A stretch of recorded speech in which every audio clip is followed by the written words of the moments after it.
Hello everyone, my name is Michael Darin. I'm an assistant professor in the Nevada Bureau of Mines and Geology at the University of Nevada at Reno.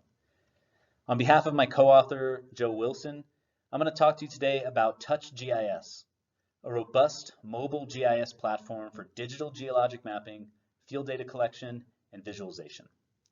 And before I get started, I just want to thank the conveners of this session for bringing together a great string of talks about new digital technologies for remote mapping. I can't think of a better time or place than this online, virtual GSA meeting to get into this topic. So looking forward to this. So when it comes to what field geologists actually do in the field, we can boil it down to some principal components. We go to the field to make and record observations, to collect rock samples and other data, and to create geologic maps. Now, with the ongoing digital revolution in geologic mapping, one of our fundamental goals is to take the principal tools of the field geologists and integrate them into a mobile GIS digital platform that allows us to record, collect, and create, and also manage data sets to make fieldwork more efficient and successful.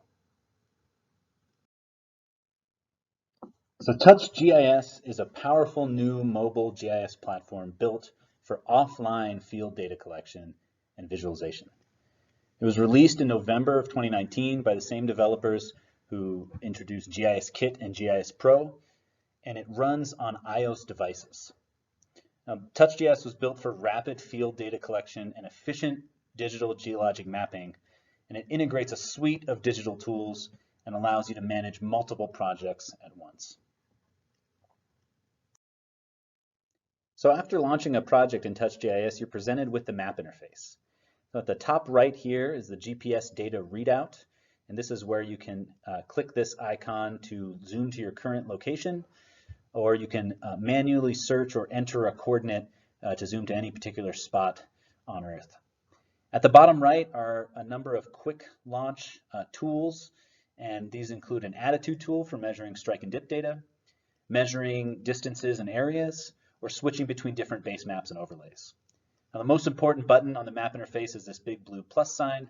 This is where you click to add data to the map. This is any points, lines, or polygons. Any feature is just quickly accessible from lists after tapping that blue plus sign. On the left, bottom left, there's a layers menu that you can easily hide that shows all the data sets that are in your current project, and then an options menu where you can access offline maps, feature classes, and change project units. Now for the rest of the talk, I just want to walk through a sort of workflow from before, during, and after field work, and how you can use Touch GIS and the tools that are built into it to make planning and executing field work more efficient. So let's talk about how Touch GIS makes it easy to prep for field work. So the first thing that we do when preparing for a project is to cache base map tiles, and we can do this directly in the app without needing to connect to a computer or upload imagery that we've georeferenced ourselves. And so this step requires an internet connection to download base map tiles from web servers, but after the tiles are downloaded onto your iPad or iPhone, you'll have access to those tiles regardless of whether you have service in the field or not. And we have a variety of different base map options that we can access through our options menu here. So when you're connected to Wi-Fi, you can click on the options panel, offline maps, and then add a new cache region to your map and select from a long list of map types which aren't all displayed here, but those include satellite imagery, shaded relief maps, street maps, and even USGS topographic base maps. And the different sources that are already sort of available within the app are Google Earth, imagery and terrain, Bing imagery, Mapbox imagery. So there's a lot of options to just get going right away with caching tiles for field use. And so after selecting a new cache area, it's as easy as simply picking your resolution, deciding on the area or the outline of the area that you'd like to cache tiles for, and clicking cache. And once this is done, you'll see this in your list of offline maps, and those base map tiles will be visible in the field without Wi-Fi or other 4G service. Loading vector and raster data is also very easy in TouchGIS. We have different upload options, including a hardline transfer by connecting your device to your computer and using the desktop version of the iTunes app to upload files to your device, or you can do a wireless transfer from any number of cloud storage services like iCloud and Dropbox. And for vector files, you have the ability to import KMZ, KML, and shapefile formats, and all the attributes associated with those features will be preserved when importing them into Touch. And to import, we just start on our layers list here, click the import icon, and then we're given a list of any files that we've uploaded to our device. And you can click on one of those, in this case a KMZ point file, and those point features will then be imported into your project where they can be managed, symbolized differently. You have endless options for customizing and editing those point features within the app.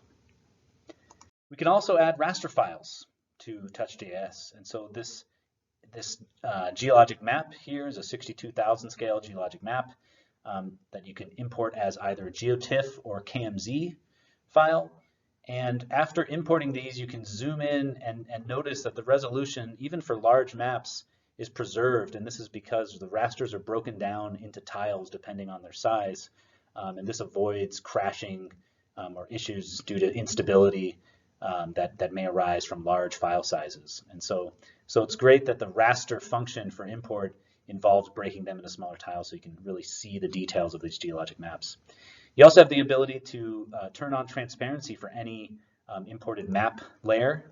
And so in this case, we've turned on transparency. Now you can see the underlying shaded relief map. This really helps with seeing the geology in 3 dimensions on the app. Lastly, for pre-trip workflow, we can create custom feature classes. And so there are a number of preloaded feature data sets and classes for you to use that are already accessible in Touch, but you can create your own from scratch. And this is one I've made that's a very general geologic mapping feature class that includes some point features and some line features. And these are fully customizable and editable either online or offline. You don't need to be online to create or even modify an existing feature class that you've created. You can add a number of attributes for things like notes or pick lists. If you want a list of features to choose from, you can have attributes that are for adding photos, date and time, and many more. And the cool thing is that you can share any feature data set that you create with your colleagues in the field. If you want your whole team using the same feature class to collect their data, you can create it on your device and share it via AirDrop while in the field, while offline. So let's talk about the field workflow and features. Now this is where the app was really provides a robust tool for rapid data collection and managing of these digital data sets. Drawing lines and polygons is a fundamental part of geologic mapping, and you have 3 options for drawing lines in TouchGIS. You can place a vertex and shift the screen. You can track your path using your GPS, or you can freehand draw using your finger or a tablet pen. Now, this ability to freehand draw really affords a great amount of detail, especially when drawing sinuous boundaries and being able to edit parts of those features in the field. You can also customize the symbology for any of these line or polygon features by changing the outline and fill colors and adjusting line weights and transparencies. Creating point features is very easy in TouchGIS.